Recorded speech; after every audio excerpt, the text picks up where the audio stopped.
Salat 5 waktu makmur di masjid. Zikir makmur di masjid. Majelis ta'lim makmur di masjid. Salat tarawih makmur di masjid. Hizib Quran makmur di masjid. Ramai masjid didatangi oleh umat. Ini tanda orang yang beriman. Orang yang beriman itu di dalam masjid seperti ikan di air. Sabda Nabi sallallahu alaihi wasallam, al-mu'minu fil masjid kas-samak fil bahr. Orang mukmin di dalam masjid seperti ikan di air. Gimana? Kita lihat ikan di air. Ada ikan stres, ikan tidak mau di air, ingin loncat ke darat. Ada? Ini ikan stres ini. Gak mau di air, dia ingin keluar dari air. Gak ada.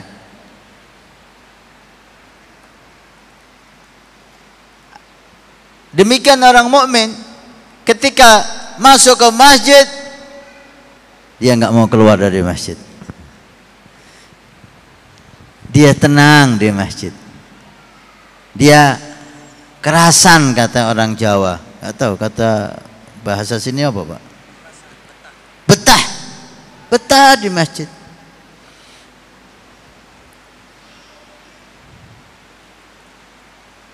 Kalau harus keluar, dia ingin cepat-cepat kembali ke masjid. Rindu dengan sholat. Inilah termasuk 7 golongan yang dinaungi oleh Allah di hari kiamat. Rajulun qalbuhu mu'allaqun bil masajid. Orang yang hatinya rindu sama masjid. Keluar dari masjid kapan kembali lagi ke masjid? Kalau udah masuk masjid udah tenang, asyik, sejuk. Masya Allah. Mudah-mudahan kita masuk di dalamnya. Ada mukmin di luar masjid nggak kerasan dia. Di pasar seperlunya. Di luar waktunya terbatas sedikit. Gak kerasan, kepingin kembali ke masjid karena ini rumah orang mukmin. Ini tempatnya orang mukmin.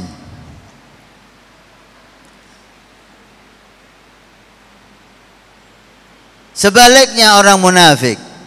Kata Nabi sallallahu alaihi wasallam, wal munafiqu fil masjid. Orang punya sifat munafik. Orang munafik di dalam masjid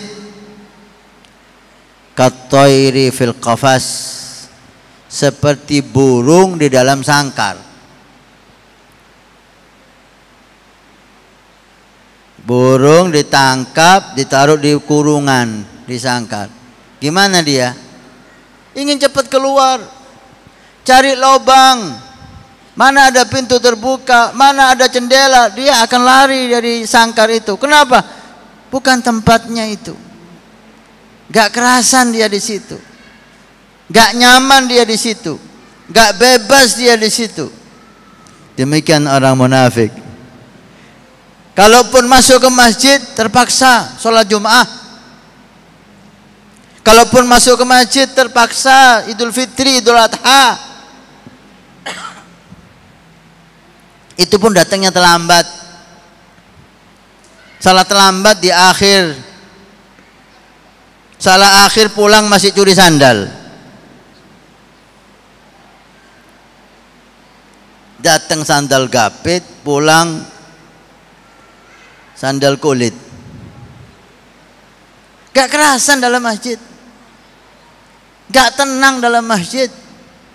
Naudzubillah. Ini sifat-sifat orang munafikin. Mudah-mudahan Allah menjadikan kita orang-orang mukmin. Orang-orang yang cinta dengan masjid, senang duduk di masjid, cinta dengan merindukan salat. Karena salat adalah hiburan orang mukmin.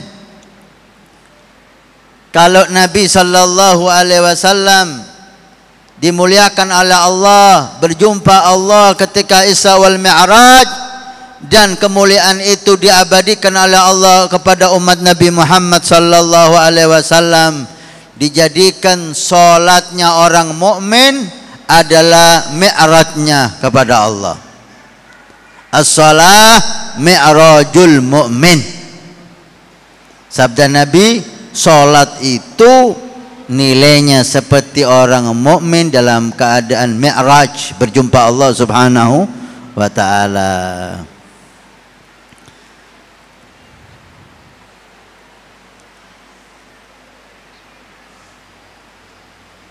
Sehingga Nabi mengatakan, arihni biha ya Bilal, hibur aku dengan salat wahai Bilal.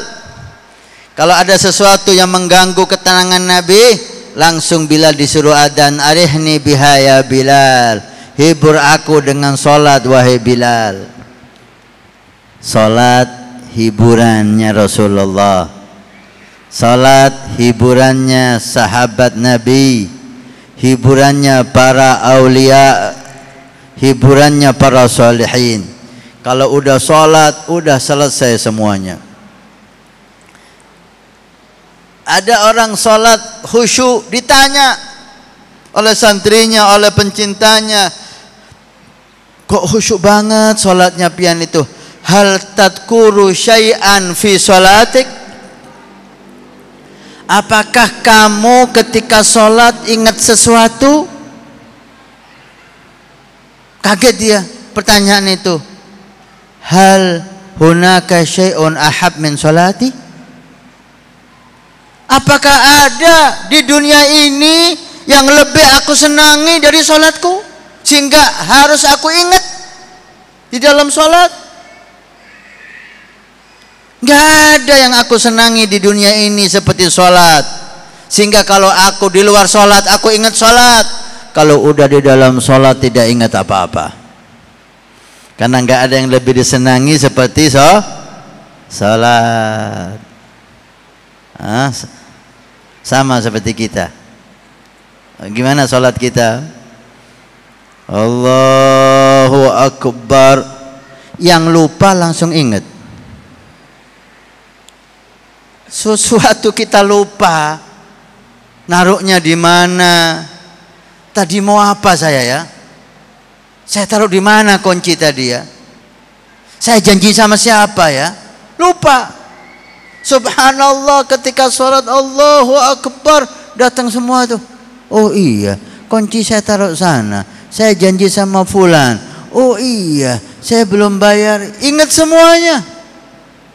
Maka jika ada yang lupa, Bu, naruh apa-apa, cepat sholat. Insya Allah ingat. Benar ini. Ada orang naruh uang jumlah besar, disimpan sama dia, lupa nyimpennya di mana. Dicari siang malam nggak ketemu. Akhirnya dia datang ke gurunya.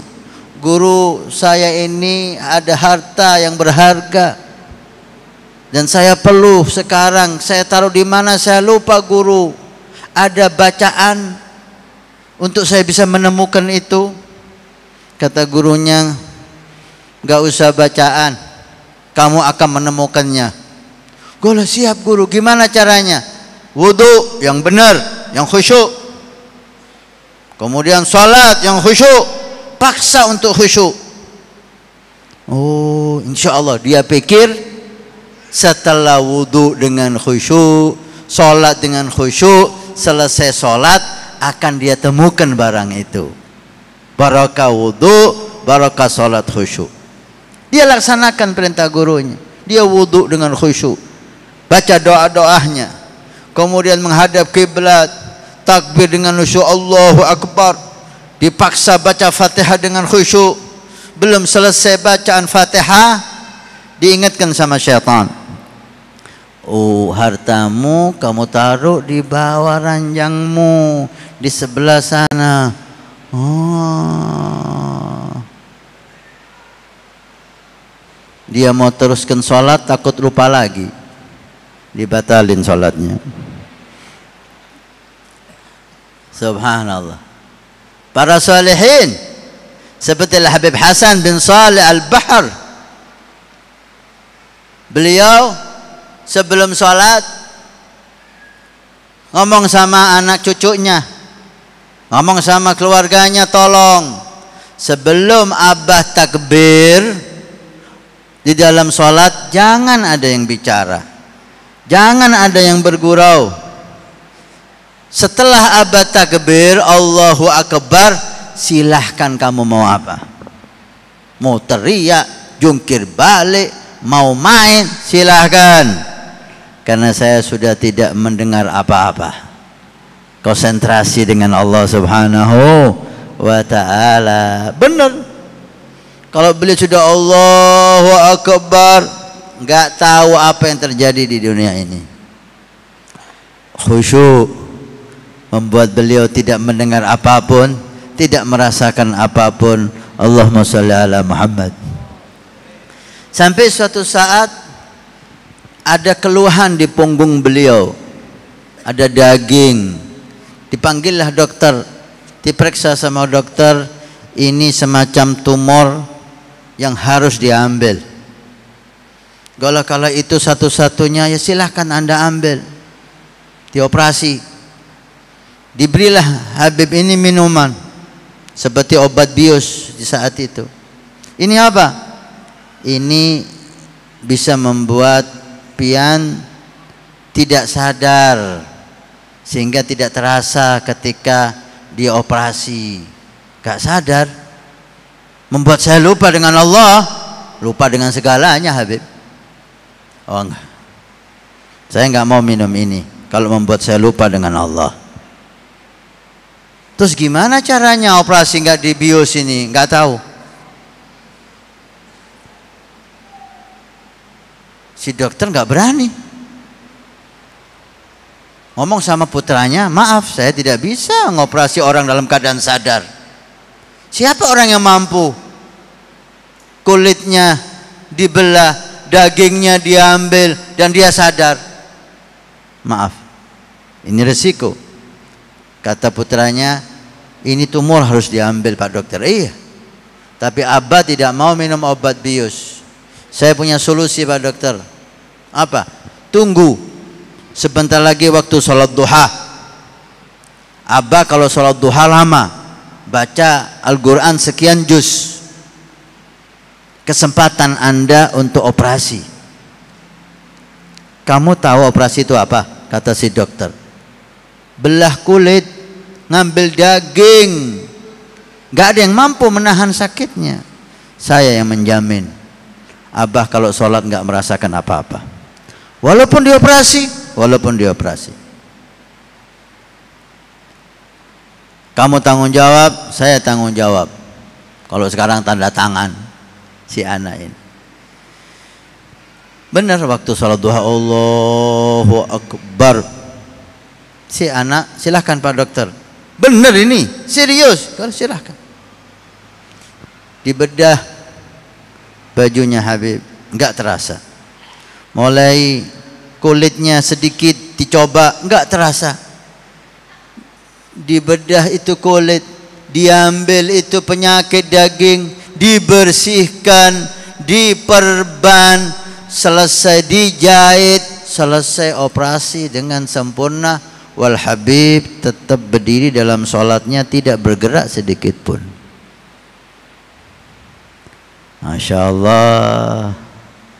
Sampai ruku, i'tidal, sholat selesai, assalamualaikum warahmatullahi, assalamualaikum warahmatullahi. Mulai rasa sakit muncul di punggungnya. Anaknya dipanggil, ya waladi ta'al, wahai anakku sini. Apa bah? Lihat punggung Abah, kelihatannya ada semut yang menggigit. Kalau ya Abah bukan semut, operasi udah selesai. Hah? Kapan? Waktu sholat. Masya Allah. Ini namanya sholat. Ini sholat. Sholat yang semacam ini tanha anil fakhsya'i wal munkar. Sholat semacam ini yang mengundang ridhonya Allah subhanahu wa ta'ala, mengundang rahmat dari Allah Subhanahu wa taala. Oleh karena itu beliau membuat suatu kitab kecil. Beliau beri judul Salatul Muqarrabin. Salatul Muqarrabin, salatnya orang-orang yang dekat dengan Allah Subhanahu wa taala. Maka saya himbau untuk membaca kitab yang kecil ini, dan insya Allah udah ada terjemahannya bahasa Indonesia untuk membuat kualitas salat kita semakin baik. Sehingga ketika Isra wal Mi'raj ulang tahunnya salat, hubungan kita dengan salat semakin baik. Hubungan kita dengan salat semakin bagus. Jangan salat seperti ada kisah salat berjamaah di pasar. Penuh masjidnya dengan jamaah di pasar. Setelah 3 rakaat waktu itu salat zuhur. Setelah 3 rakaat si imam tahiyat akhir. Makmum, ratusan makmum, masjid penuh itu semuanya ikut tahiyat akhir. Imamnya lupa, makmumnya semuanya lupa. Innalillahi wa inna ilaihi rajiun. Tinggal makmum yang di belakang mengingatkan imam. Subhanallah. Imam kalau lupa, sunnah diingatkan untuk laki membaca Subhanallah. Untuk perempuan menepuk tangannya ya. Bukan gini ya, ini tepuk tangan ini ibu. Nah gini, yang tangan kanan, dalamnya batinnya tangan kanan, ditepukkan dohirnya tangan kiri. Ya sepeluhnya, diam. Jangan, batal salat pian. Subhanallah. Si imam dengar suara subhanallah, dia berhenti, dengarkan. Apa ini? Apa ada yang lupa? Ini orang suaranya kok jauh. Ini belakangnya imam, para ustadz ini kok diam semua, nggak ada yang ngingetin. Tetap imam mau berdiri, subhanallah, semakin keras itu suara. Sampai 3 kali subhanallah. Oh iya, berarti salah saya. Berdirilah si imam melanjutkan rakaat keempat. Makmum semuanya berdiri. Setelah salam assalamualaikum warahmatullahi wabarakatuh, imam bertanya kepada yang di belakangnya, shaf awal itu, para ustadz itu, memangnya sholat kita kurang tadi? Saya lupa. Nggak tahu. Loh, tadi siapa yang ngomong subhanallah? Saya imam. Dari belakang penampilannya bukan penampilan ustadz, pakai kaos, pakai celana. Kamu yang ingatkan kita. Iya. Memangnya sholat berapa rakaat tadi? Pian baru 3 rakaat sudah tahiyat akhir. Kurang 1 rakaat. Dengan yakinnya dia. Masya Allah. Ternyata orang tidak bisa lihat luarnya. Penampilan Anda seperti preman, tapi Anda yang paling khusyuk sholatnya di masjid ini. Saya dan para ustadz-ustadz ini sama. Nggak ada yang khusyuk, cuma Anda. Mulai besok Anda jadi imam. Anda paling khusyuk. Nggak ada yang tahu sholat saya berapa rakaat kecuali Anda. Wow, bukan gitu imam. Bukan saya khusyuk. Buktinya hanya kamu yang tahu bahwa sholat saya 3 rakaat. Ada sebabnya itu. Maksudnya, boleh saya cerita imam? Silakan. Saya ini punya toko 4 di pasar ini. Ada hubungan apa sholat dengan tokomu? Nah, hubungannya kuat banget. Dari situ saya tahu. Izinkan saya melanjutkan. Silakan. Rakaat pertama, kebiasaan saya setiap sholat 4 rakaat. Rakaat pertama saya gunakan untuk ngecek barang-barang di toko pertama. Apa yang laku, apa yang nggak laku. untung berapa, rugi berapa. Sampai sujud. Bangun rakaat kedua, saya cek toko yang kedua. Kalau kepikiran saya di toko yang nomor 2. Sampai sujud. Rakaat ketiga di toko saya yang ketiga. Baru sampai toko yang ketiga, pian sudah tasyahud akhir. Toko saya tinggal 1, masih belum saya pikir. Maka saya tahu sholat pian kurang. Oh, lebih parah kamu, jangan sholat di sini lagi. Inilah keadaan sholat kebanyakan orang, sehingga hubungan dia dengan sholat kurang harmonis, sehingga sholatnya kurang bermakna.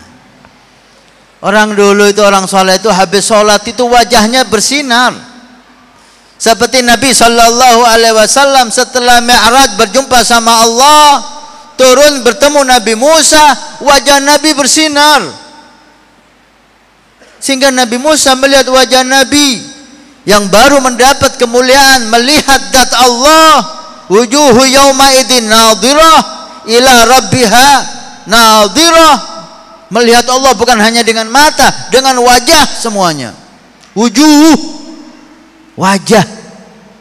Melihat Allah dengan semuanya ini. Wajah ini melihat Allah, bukan hanya dengan mata.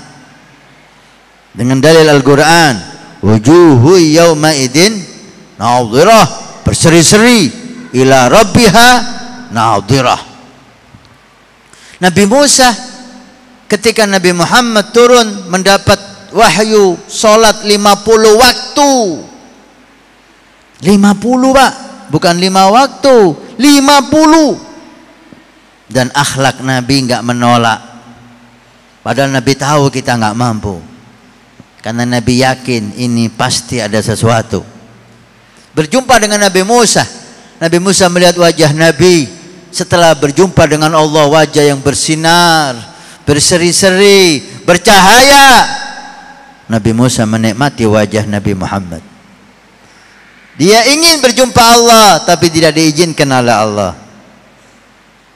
Nabi Musa dalam Al-Quran diceritakan oleh Allah, setelah berbicara dengan Allah, wa kallamallahu Musa taklima, Nabi Musa memberanikan diri melihat zat Allah. Tapi Allah menolak, innaka lan tarani, selama kamu di dunia kamu enggak bisa melihat aku wahai Musa. Maka Nabi Musa menikmati cahaya Allah dari wajah Nabi Muhammad.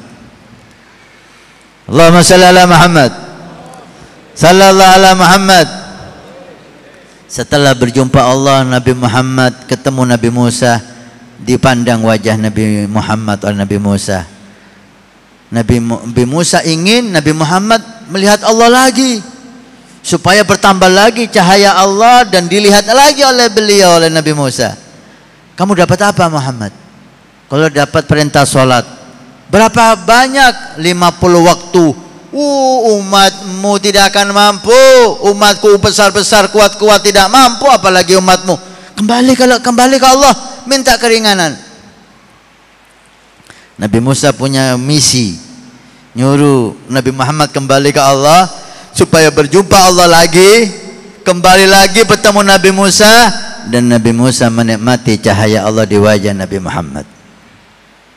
Benar, turun dikurangi 5 oleh Allah, ketemu Nabi Musa lagi, dinikmati wajah Nabi Muhammad, cahaya Allah di wajah Nabi. Gimana Muhammad? Dikurangi 5, 45. Oh, masih berat. Kembali lagi ke Allah, menghadap lagi ke Allah, ingin dilihat lagi cahaya Allah di wajah Nabi Muhammad. Terus semacam itu sampai 5 kali dalam sehari. Itu Nabi Musa masih enggak puas. Dari sini ulama mengatakan tujuan Nabi Musa itu tidak hanya ringan kita ringan melaksanakan ibadah sholat, tapi tujuan Nabi Musa ingin melihat cahaya Allah di wajah Nabi.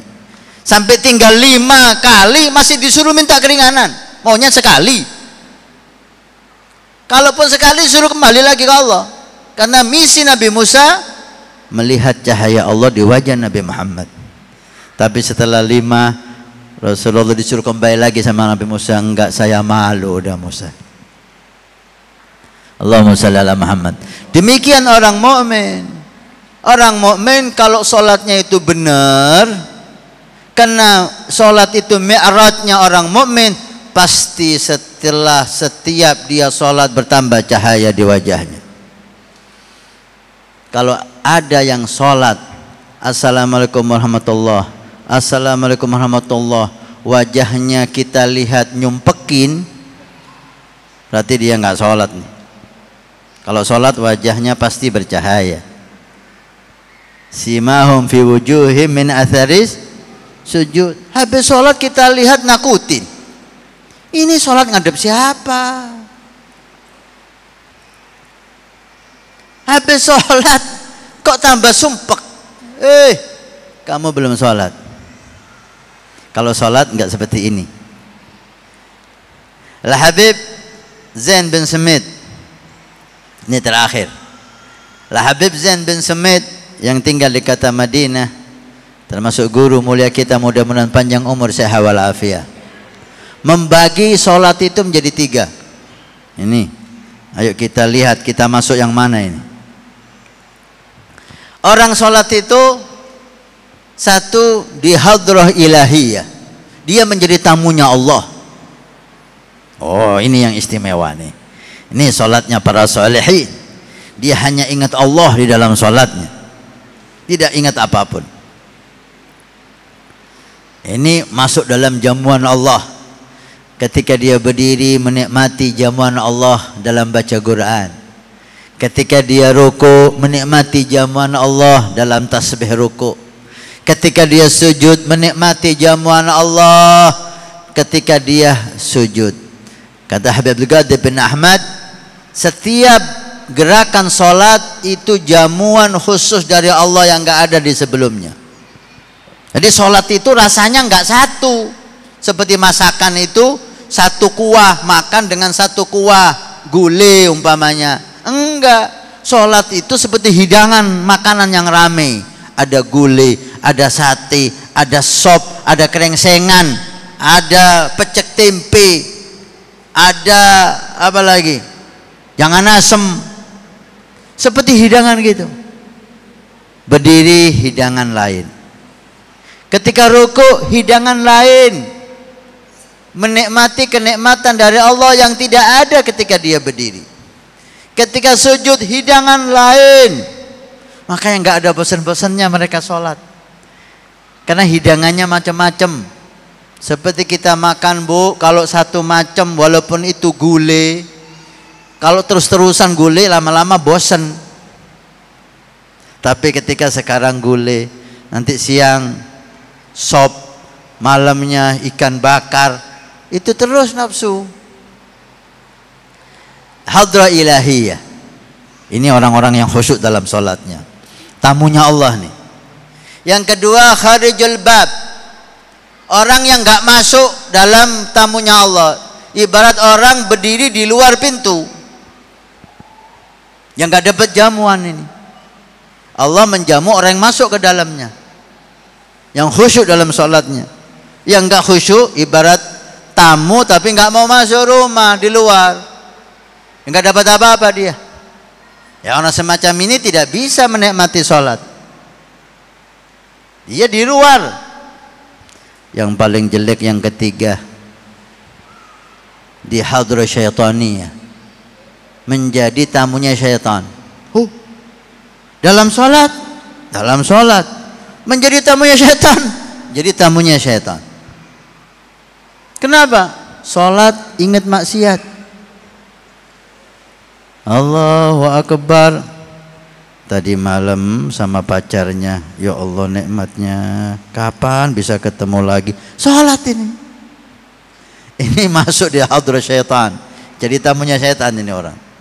Sujud, ingat film yang ditonton di YouTube, ingat yang dia lihat di Facebook. Pernah gitu? Lihat wajahnya kelihatannya pernah. Ketika sujud kita ingat maksiat, Ini orang naudzubillah jadi tamunya syaitan. Mudah-mudahan hubungan kita dengan salat semakin baik insyaallah. Awwalu ma yuhasabul abdu fi qabrihi as-shalah. Pertama yang dihisab adalah salat. Benarkan salat, semua akan benar. Benarkan salat, semuanya akan baik. Perbagus hubungan kita dengan salat, semuanya akan diperbagus oleh Allah. Yang sering sumpek, yang banyak masalah, yang seret rezekinya, perbaiki hubungan kita dengan salat. Allah akan memperbaiki semuanya. Ingin pemerintah makmur, berkah, perbaiki hubungan masyarakat ini dengan salat. Jangan mengandalkan akal kita, jangan mengandalkan usaha kita, jangan mengandalkan kepintaran kita, kekuatan kita. La. Orang mukmin mengandalkan ibadah kepada Allah. Allah perbaiki semuanya. Dalam hadits qudsi Allah berfirman, la tasubbul umara. Jangan kamu mencaci umara. Dilarang. Kenapa? Karena mereka itu kalau zalim itu karena dosa-dosamu. Dosa-dosamu diwujudkan oleh Allah, umara kamu zalim. Maka bukan solusinya mencaci, solusinya perbaiki kamu. Perbaiki salatmu, perbaiki ibadahmu, nanti Allah yang akan memperbaiki umarakmu. Ini enggak, salatnya dibiarin, puasanya dibiarin, sibuk mencaci umara, sibuk menghujat umara. Bukan solusi itu mas. Solusi kita kembali ke Allah. Nanti Allah yang akan memperbaiki semuanya. Allahumma shalli ala Muhammad. Mudah-mudahan Allah menjadikan Isra wal Mi'raj malam hari ini dijadikan buahnya oleh Allah. Allah perbaiki hubungan kita dengan salat. Allah jadikan salat kita salat yang diingini oleh Allah. Mari kita jaga salat kita sehingga salat akan menjaga kita. Kita jaga salat kita. Rasulullah sallallahu alaihi wasallam bersabda, man shalla wa hafidha shalah. Siapa yang salat dan menjaga salatnya, dibuat salat itu khusyuk, dijaga benar-benar, maka salat itu kembali putih kepada Allah dan mengatakan kepada kita, hafadhakallah, mudah-mudahan Allah menjaga anda kama hafatani, seperti kamu menjaga aku. Ini doanya salat mustajab. Kita jaga salat, waktunya, khusyuknya, salat mendoakan kita. Dijaga kamu oleh Allah seperti kamu menjaga aku, kata salat. Tapi sebaliknya, jika salatnya enggak dijaga, enggak khusyuk, dibiarkan ingat sana ingat sini, maka salat kembali hitam dan kembali marah kepada dia. Dayya'akallah kama dayya'tani. Mudah-mudahan kamu dikacaukan oleh Allah, ditinggalkan oleh Allah seperti kamu meninggalkan aku. Doanya salat bahaya. Maka umat ini dikhawatirkan, kata orang saleh, kena doanya salat. Karena enggak menjaga salat, maka didoakan jelek oleh salat, maka keadaannya kacau. Kalau ingin baik, jaga salat. Salat akan mendoakan kita dan keadaan kita akan baik. Allahumma ihfadna, ya Rabb, jaga kami fi salatina, dalam salat kami. Jadikan salat kami salat yang Kau ridhoi ya Allah. Jadikan salat kami salat yang Kau inginkan ya Allah. Ya Rabb, jadikan salat kami hanya Engkau yang kami ingat. Jadikan salat kami mentauladani Nabi Muhammad. Ya Rabb, jadikan salat adalah hiburan kami. Salat adalah hobi kami. Salat adalah kegembiraan kami. Ya Rabb, makmurkan masjid-masjid kami. Jadikan salat menjadi amalan ibadah yang kami pentingkan daripada yang lain. Ya Rabb, yang belum salat, beri mereka hidayah untuk salat. Yang udah istiqamah salat, jadikan salatnya lebih baik dan lebih baik ya Arhamar Rahimin.